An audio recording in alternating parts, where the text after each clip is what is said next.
Well, welcome everybody to the regular Saturday afternoon meditation session. And as usual, those who are coming for the introductory class in meditation, people who haven't meditated much before, that class will be to the room in my right. And it does seem that this is also going to the beginners class as well. So all of those of you in the beginners class, this is your lucky day. You are now going to learn some wonderful things about meditation, and now the sound is off. So it is trying to find the switch which isolates the beginners class from the enlightened meditators. So you're all enlightened, that's the only reason you come into this class. Okay, so here we go. This is the meditation class here, and every week we introduce a different aspect of meditation. And so we don't go to the basics, we just, there's some aspect of meditation to enhance the meditation practice of those who've already meditated a significant time. And also we will be sitting here for around about 45 minutes. In other words, it's a long meditation session, which is why that those who haven't sat for such a long time, it's usually better to get the body used to sitting still in the other class. And one of the ways to get the body sitting still is, again, not through effort, but all these other wise, skillful means. One of those skillful means is bringing some happiness into the heart at the beginning of the meditation. You'll actually find that if the mind is negative and miserable, it's very difficult to keep the body still, let alone the mind still. So a very useful meditation practice is to bring up some happiness at the very beginning of your meditation.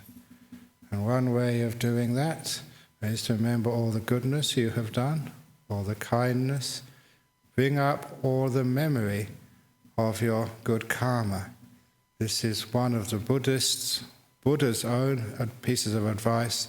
He called it Jaganusati, to recall your kindness, your generosity, basically your good karma. And if you do that at the beginning of the meditation, it uplifts you, it makes you feel good. It makes you feel you're a very worthwhile, wonderful person. It accesses the pure heart inside of you. And once you access that pure heart inside of you, it gives you this boost of energy. Basically, you enjoy being here. Because one of the reasons for restlessness, in fact you may call it the fundamental reason for restlessness, is you always want to be somewhere else. You're not happy here. That is the reason why the mind goes somewhere else, while the body is never content just to be here and sit here. So by bringing up some wholesome, good joy, it's very easy for the body to be still and the mind to be still also. So it's a way of deliberately thinking of all the good one has done in one's life. And that also helps later on in the meditation to avoid an obstacle which I alluded to last night in my talk, the lack of self-esteem. And that is an important obstacle to meditation sometimes. You come to a point in your meditation, you're getting peaceful, it's working, you're getting happy, but you think, no, I don't deserve this. Basically, you stop yourself going deeper in meditation. Basically, because you think you don't deserve it.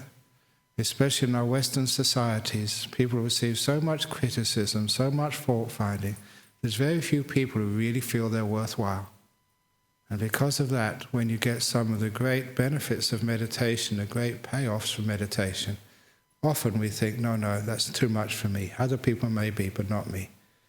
So in order to avoid that trap, that obstacle, just by bringing up some memories of your good karma at the beginning of the meditation, inspiring yourself, will stop that obstacle if it ever comes up.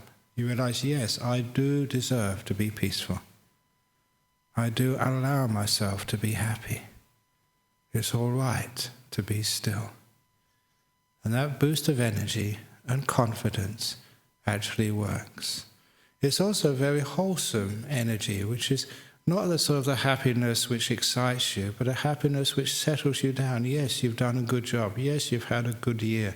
yes, you've done so well so far in your life. It gives you the sense of satisfaction which will bring you enough peace at the beginning of your meditation to take it into even a deeper state of peace. And similar to remembering all of your good karma which you've done so far, remembering some of the goodness you have done to bring you that joy at the very beginning of your meditation, similar to that is another skillful means which I use every now and again, which is deliberately recollecting the most peaceful time of your life so far. Each one of us has had a few moments in our life, hopefully more than just a few, but at least a few, where maybe just on some holiday or by the beach or in the mountains or by a lake somewhere, and you remember that you sat down on some bench by a lake and you realize you don't want to be anywhere else in the whole world at that time. You're so at peace, so calm, so free. It could be in one of our monasteries or some spiritual place somewhere in the world. The time when you felt the most peace. And what you do by just recollecting that memory, an echo of that peace comes back into your mind. And from that echo of peace in your mind, you can build on that and take the mind into a very deep meditation. In fact, a good way of doing that is to not just think about what's the most peaceful time, but visualize it with as many details as you possibly can conjure up. So in the mind, you think of that beautiful place, and then you fill in the details. Where was that? What time of the year? What time of the day? Were you alone or with people? Were you sitting on a chair or on the grass, on a rock? Was it warm? Was it cold? What was the scenery like around? What was there in the morning? What was there afterwards in the evening? Because the more times you build up detail of the most peaceful experience you've ever had in your whole life, the more mental effort you put in to picturing that most peaceful moment, the more you are reinforcing the memory of peace, the more it is establishing itself in your mind. Until after a couple of minutes, it's not good to use the mind forcefully like that for too long. After a couple of minutes, you can let go of that memory and the details disappear. But the peace of that time, at least a significant portion of it, remains in your mind. You take some of that peace and then you begin your meditation and you're way ahead simply because you have that seed of peace in the mind from the very beginning. And that's a skillful means which is very helpful for everybody to use, because everybody has had times of peace.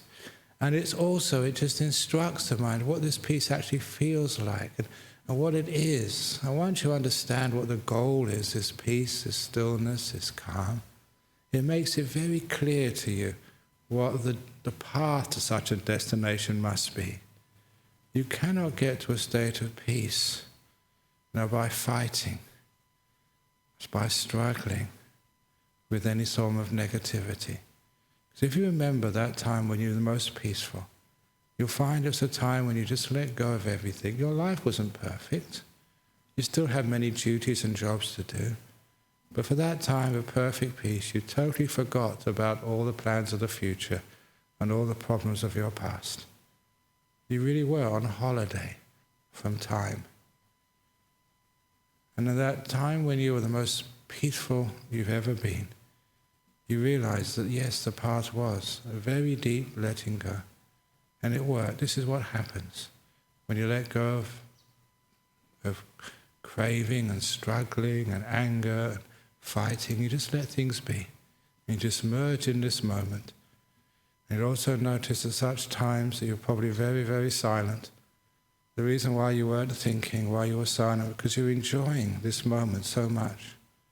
When you're really enjoying the contents of the present moment, you just don't want to spoil it with thinking. If you think a lot, it means there's not so much joy in this moment. The more joy there is, the more appreciation of peace, the less likely is there to have thoughts which drag you backwards and forwards. So from that memory of the most peaceful time in your life so far, you also get a lot of understanding of the path into peace. So keeping that feeling of peace in your mind from the beginning, you'll find the mind will not stray along those paths which destroy the peace. The path of struggle, the path of judgment, the path of thinking too much. You will take that peace, protect it, and make it stronger and deeper. That's why just getting a memory of peace at the very beginning shows you the direction and keeps you on the path. So that's just a little bit of advice about empowering or purifying the mind by the remembering of some of the good karma you've done and all the kindness and generosity you've done in the past. And also giving that feeling of self-worth that yes, you do deserve to get into deep meditation. It is okay for you to have happiness and peace. And then remembering some of the times you've given yourself some peace, some deep peace. Remembering what it was like. So it shows you again what you should do, or rather not do, to get into the deep places of meditation again. So that's the beginning advice. So now we can start our meditation. So those of you who are not already sitting down or on a chair or cushion, wherever, please get your body nice and comfortable. And again, this is the meditation, the ongoing class. Those of you who are here for the first time, please remember that this is going to be a 45-minute meditation. So if it's the newcomers, please go to the room next door, which is the Introduction to Meditation class. So, sitting down, close your eyes. And with the eyes closed,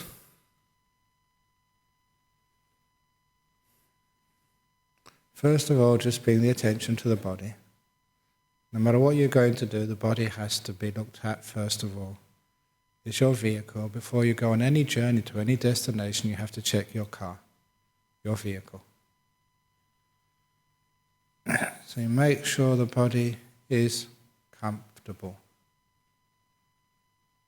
And to be able to do that, you have to start establishing the quality we call mindfulness.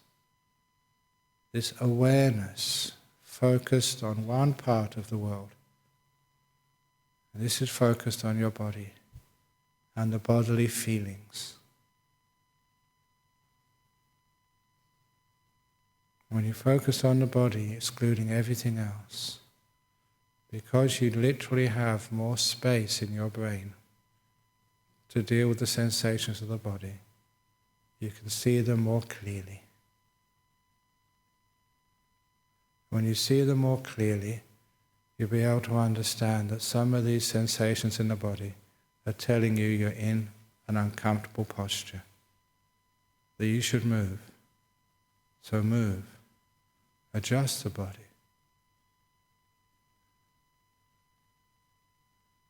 And don't be careless. Adjust the body once, adjust the body twice, 3 times. Doesn't matter how many times. Because you care for your body. And that carefulness and caring is what will take you into the very deepest of meditations. If you think you're going to just force your mind through the body, it will never work. It's not force which works. You have to cooperate with the body rather than treating it like a slave. So be kind to your body. Can you scratch something, move something, cough to make things more comfortable? If so, do so.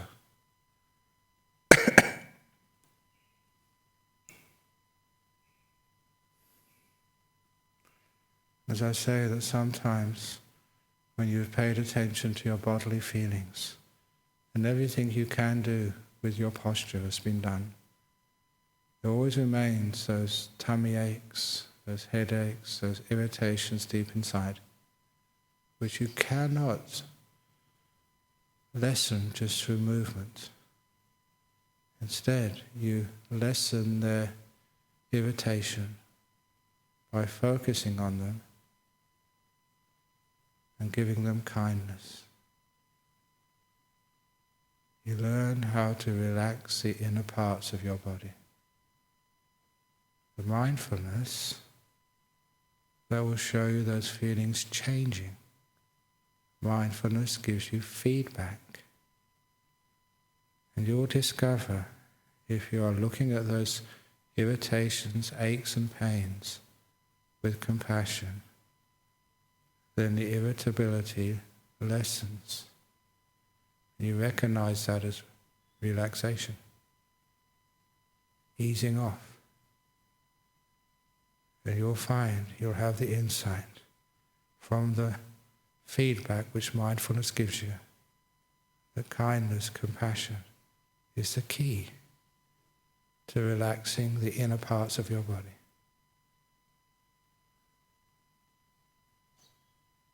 And bringing the irritation to peace, lessening the pains, relieving the aches deep inside your own body.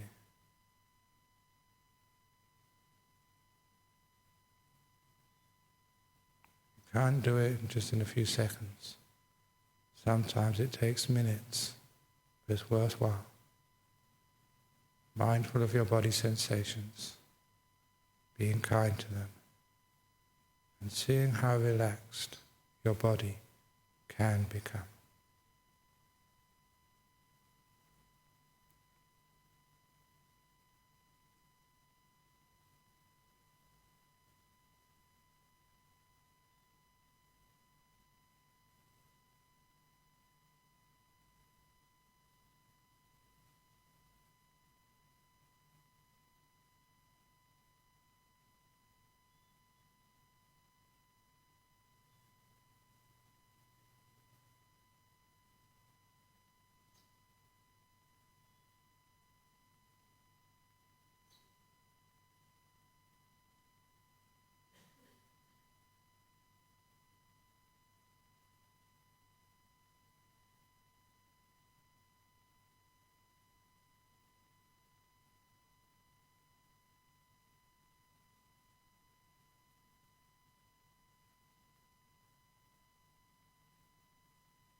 when the body is really relaxed.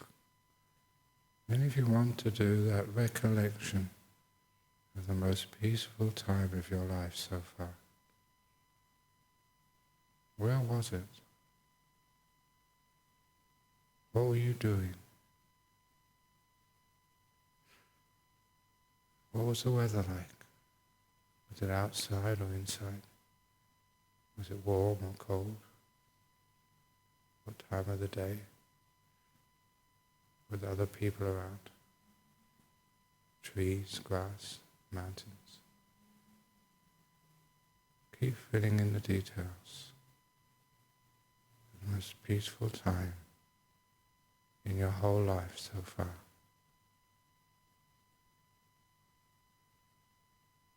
Keep focusing, filling in the details, until you start to feel some of that peace again.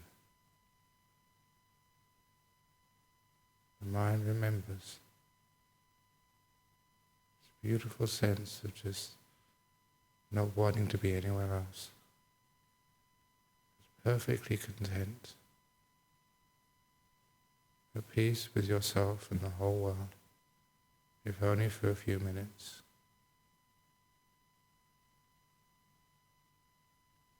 The most peaceful time of your life.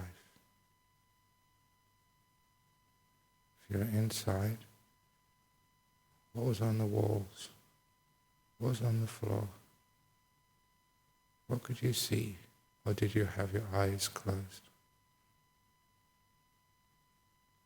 Why did you feel so peaceful then? Where did that beautiful sense of ease and openness and freedom feel so settled? Where did that come from? The time of your most peaceful experience so far.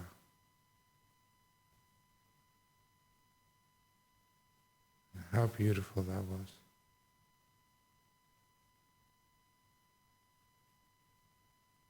Now you can leave aside the details and carry some of that peace into the beginning of the meditation. Just present moment awareness, being at peace right now. No past, no future. Just being here.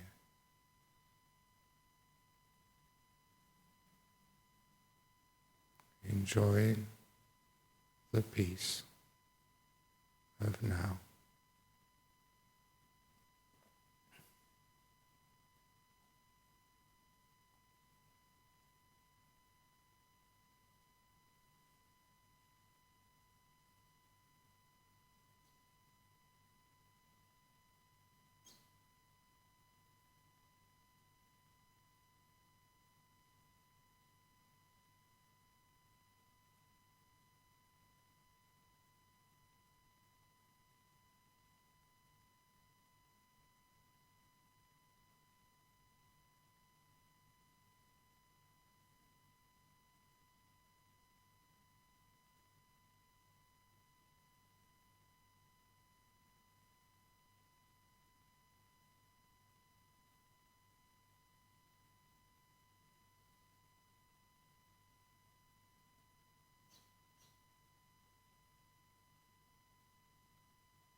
Taking the present moment into silence. No need to have a commentary about anything. It will never get you still. Value, appreciate this moment without any need for words.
Getting very close to the end of the meditation now. How do you feel?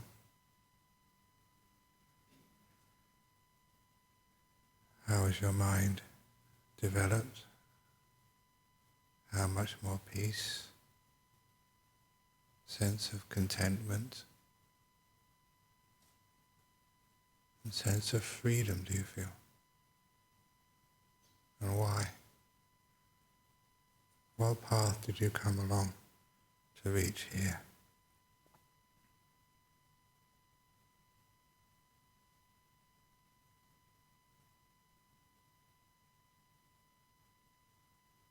What worked?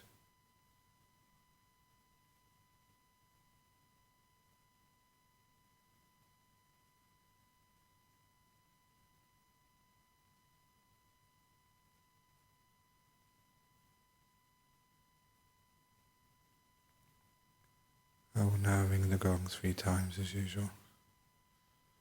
When the gong finishes sounding for the 3rd time, come out from your meditation.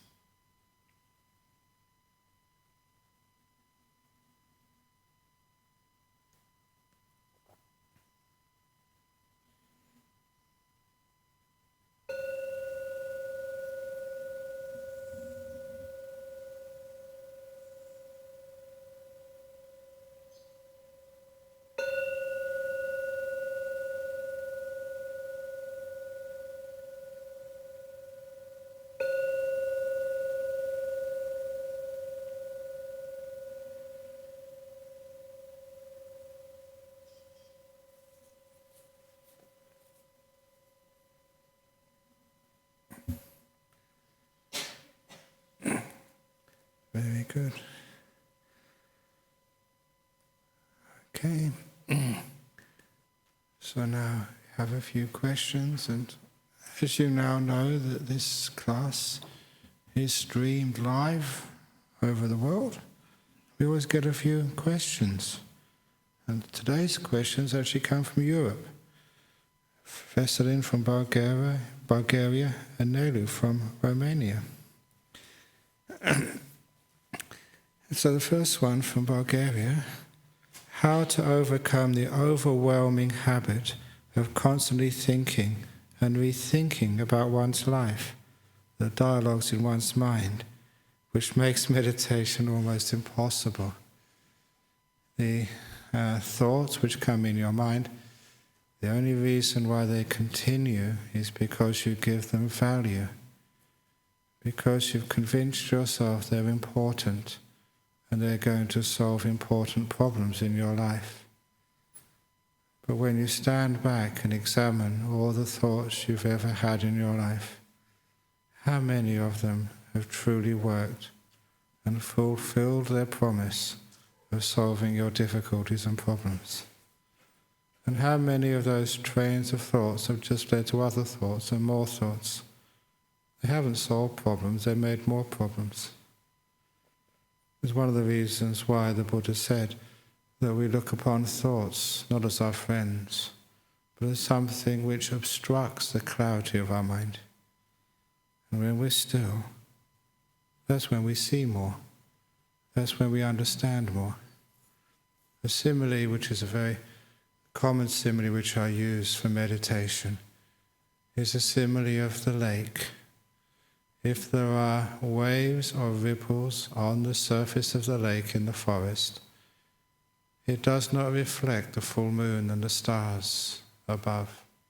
The image is distorted.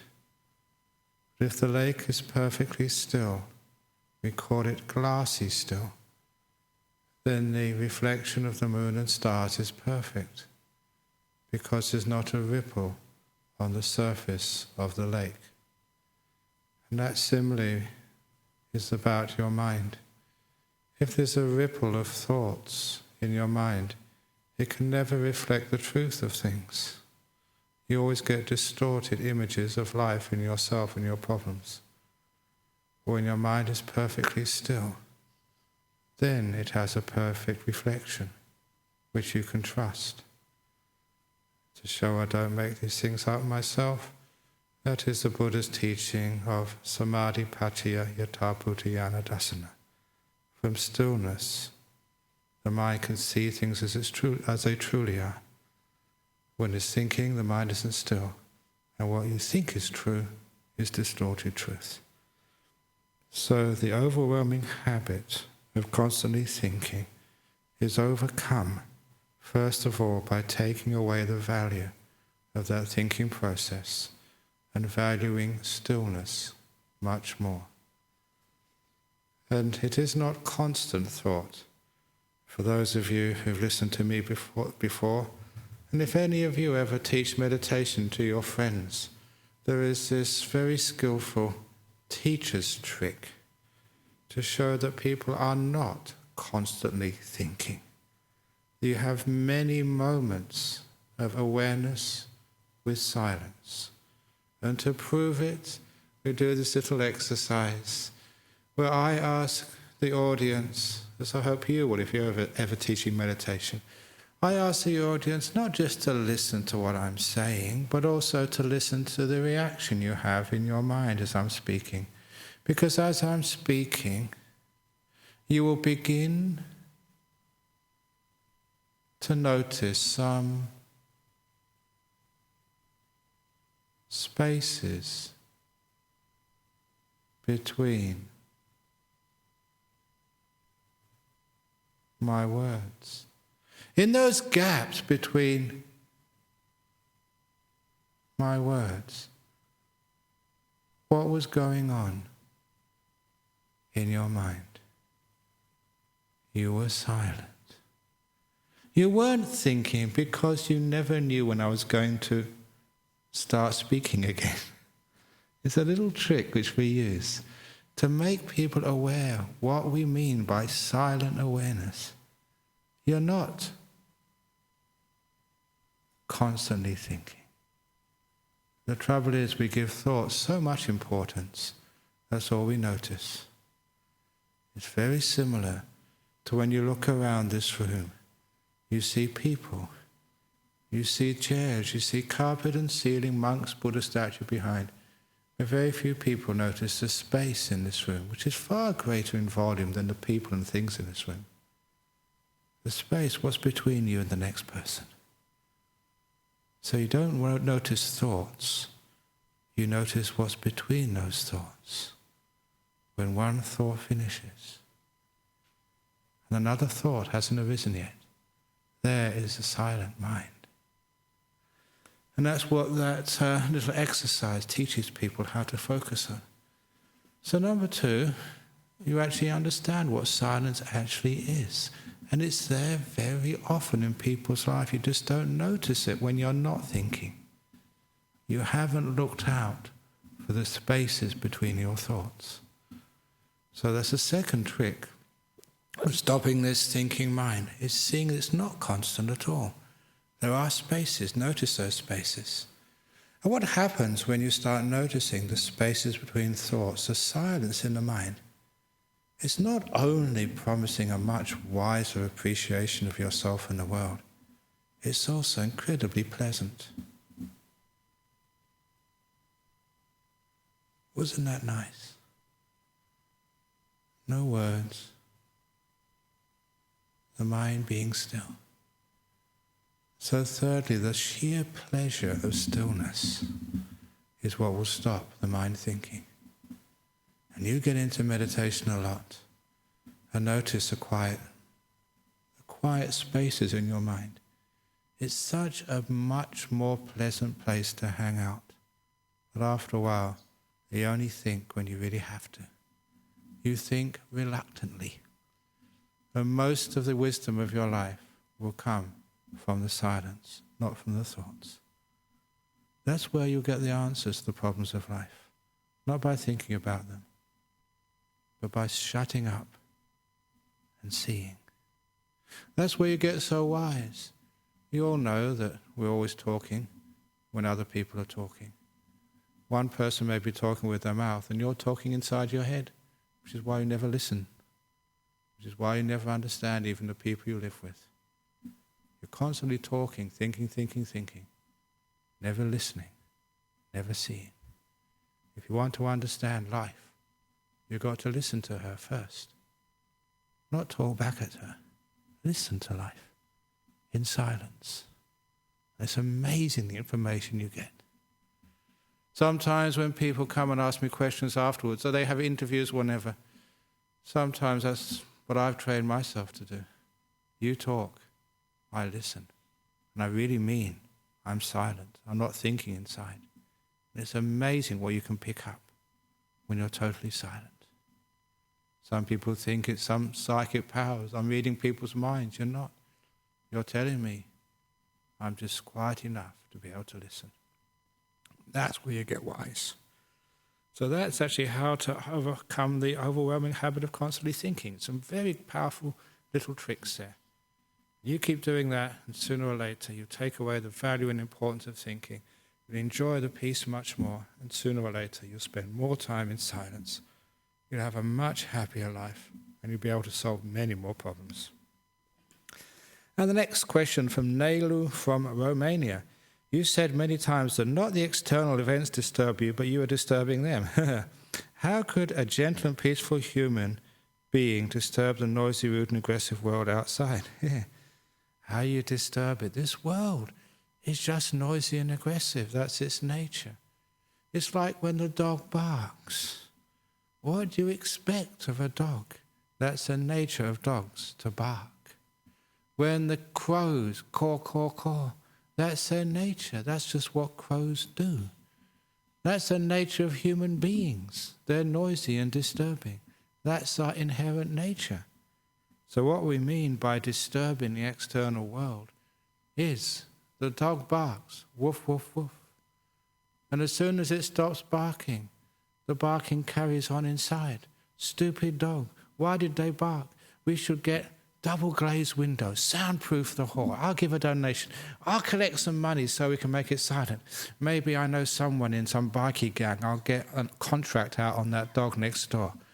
Okay, we'll shoot him, but it's for the benefit of all the meditators in here. We'll wish it a happy rebirth anyway. But you can think like that.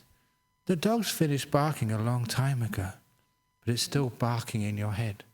That's what the meaning of that word, being barking mad. We still keep going on and on and on. That's what we mean by disturbing the world. So when you can't change anything, you sit down and be still. And much of the world you just cannot change. You can't even change yourself, for goodness sake. So how do you think you're going to change other people? So that's what you do. You start changing yourself first before you change the world, by not disturbing the world. So you sit here just like last night. See, that's one of the reasons why. There used to be a sign here, no mobile phones. Last night during the meditation, 2 mobile phones went off. And you think, why can't we tell people that, you've only got 3 strikes and you're out. Third time your mobile phone sort of goes off, you get shot. Would that stop people? But no, if you shoot someone, that's more noise, bang. And it sort of gets worse. And then the car comes and there's all sorts of stuff. That's really disturbing. So let's let the mobile phones go. They only last a few seconds. And, look, has that ever happened to you? It had never happened to me because, we don't have mobile phones as monks. It's a very peaceful life. I recommend it. But if you've got a mobile phone, I'm sure those people who've got mobile phones, there's always been 1 or 2 times. It's very embarrassing. It's gone off when it shouldn't have gone off. When you thought you put it on silent mode, but it's gone off. It happens, doesn't it? And the more people you have in this place, the more likelihood of it happening. It's just the world. That's just life. So if the mobile phone goes off, as soon as it stops in my mind as well. It's gone, finished. You don't disturb it. It's the same with your body. Sometimes it aches. My knee ached today. And I looked at it, see, can I relax it? No, can't relax it. So I just left it alone. So, I didn't disturb my knee. My knee never disturbed me. We had a truce, which means we didn't have a war during my meditation. So, it hurts, it hurts, it hurts, I must move. No, it's just my knee hurts, that's fine. That's when we don't disturb the world. So yeah, sure, the world is going to be noisy, rude and aggressive sometimes, but that's the nature of the world. So someone can be aggressive at you. You just in one ear, out the other. If they're violent, you learn how to run as fast as you can. Or give them compassion, whatever it is. It's amazing stories what you can do to calm people down in aggressive situations. One of the great skills is speaking slowly and with a low tone. It's amazing how that can diffuse sort of aggressive situations, just the way you use your voice.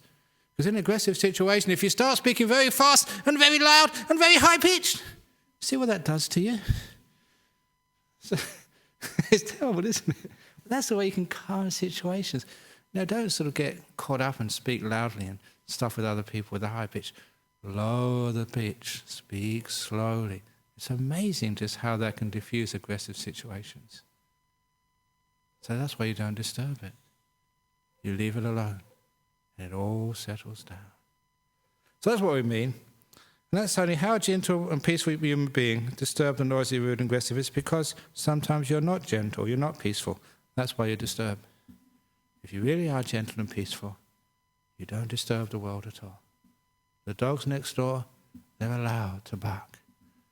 People's mobile phones are allowed to go off. Please don't feel upset or embarrassed about it. Please try and be kind though, don't do it again. And that way, we're not disturbing the world. You really are gentle. You're not peaceful, and you're very peaceful. As the Buddha said, the world argues with me, but I don't argue with the world. That's what he meant. Okay, so those are the questions from overseas, a long way overseas from Europe. Is there any questions from home? No? Okay. Your left arm got distorted. Don't worry, we've got good rehabilitation facilities here in Perth. We'll send you to straighten out your arm. Sometimes you get weird experiences, meditation. That's one of the talks I gave in the last retreat, experiencing weirdness in meditation. I love weirdness. The stranger the experience, the more I enjoy it. Because it's a very boring life as a monk. So anything weird which happens, any nice weird visions or stuff going on, that's really cool. So if you've got something really weird, enjoy it to the max. And the thing is, it all goes back to normal again afterwards, back to your normal, boring life. So your arm's okay now? Is it still distorted? Unfortunately, it's back to normal again. Never mind. Maybe next time you can do better. Okay, let's get out of here. Well, it's going late. It's almost 20 past. An extra 4 minutes of time here, but no extra charge. Okay, pay respects to Buddha Dhamma Sangha.